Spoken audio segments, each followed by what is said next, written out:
In 2023, the Cricket World Cup will be hosted in India, a country that contains more than half of the world's cricket fans. It'll be taking place at 10 different venues around the country, spanning from the Himalayas in the north to the tropical coastline further south. With that being said, here are the 2023 Cricket World Cup stadiums. Narendra Modi Stadium. Well, we've got off to a flying start because this is not only the biggest cricket venue in India, but it's the largest stadium in the world. Unsurprisingly, it'll be hosting the final. The ground, which is named after the sitting Prime Minister, was built just a few years ago on the side of a pre-existing stadium. You could even say it's the same venue. The design is not a million miles away from the stadium it took over for the top spot, the MCG. Although the seating is at a more shallow gradient, it has less tiers and is clearly a lot more colourful. M. Chinnaswamy Stadium. It might be a lot older than the last one, but it doesn't lack in technology. In fact, a large chunk of the stadium's energy consumption is provided by the solar panels on the roof.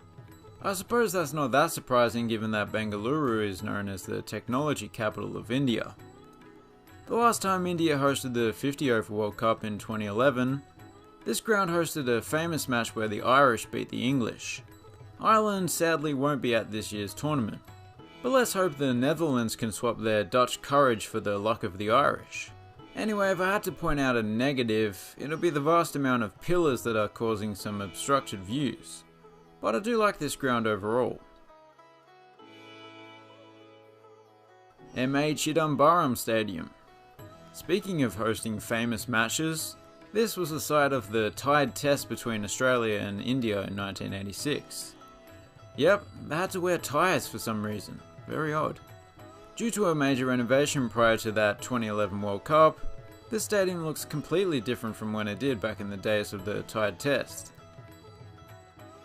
Some newer additions are these segmented stands that let in the breeze, which is not only helpful in keeping spectators cool, but like the Fremantle Doctor in Perth, it can be helpful for swing bowlers. You may remember seeing these stands kept empty due to bureaucratic reasons. That's no longer the case.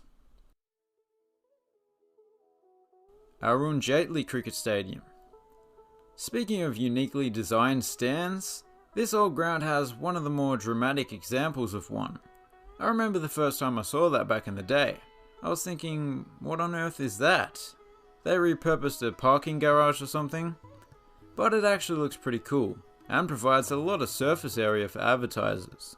Another stand is actually named after Virat Kohli, who, in case you don't follow cricket, is still actually playing for India today. As you can sort of see, Delhi's air quality is notoriously quite bad, and in the past, players have actually had to wear masks, and that was pre-pandemic. Himachal Pradesh Cricket Association Stadium. The Himachal in Himachal Pradesh is in reference to the Himalayas, part of which resides in this state, and that fact is quite apparent when you take a seat at this stadium. Just beautiful.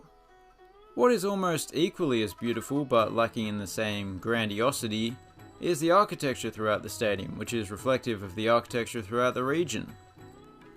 This state borders Tibet and is the home of the exiled Dalai Lama, so I suppose it's quite fitting that this place is as tranquil and beautiful as the Potala Palace itself. Obligatory free Tibet.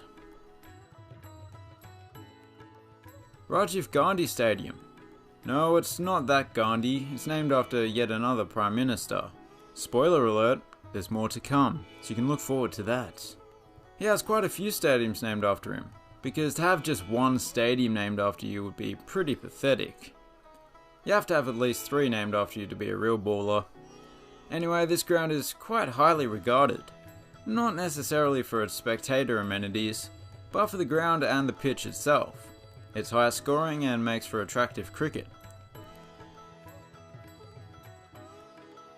Eden Gardens.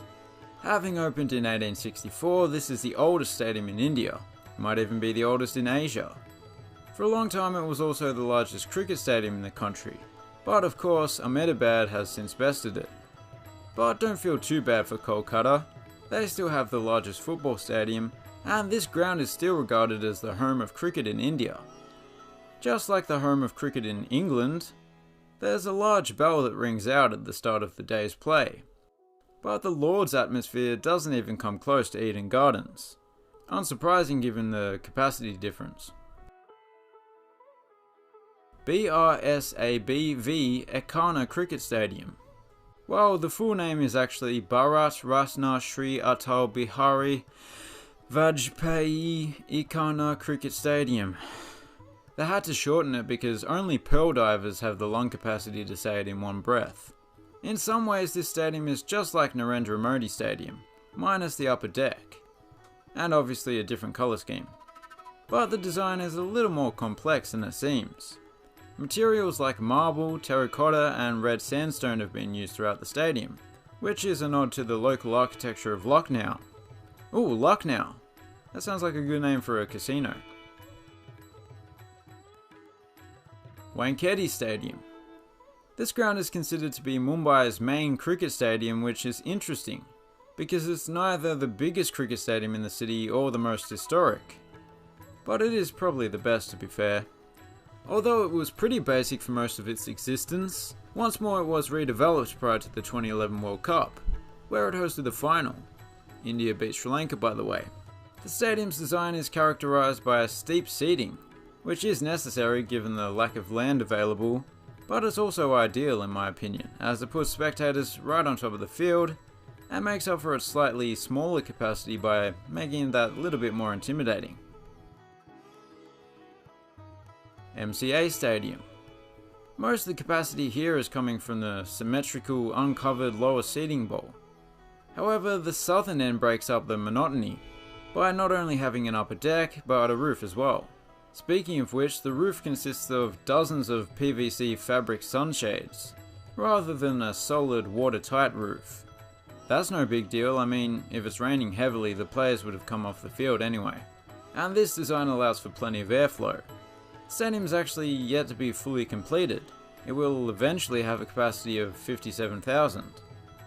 That's a rather nice view. So there you have it. Who do you think will win it? India are probably favourites, but I reckon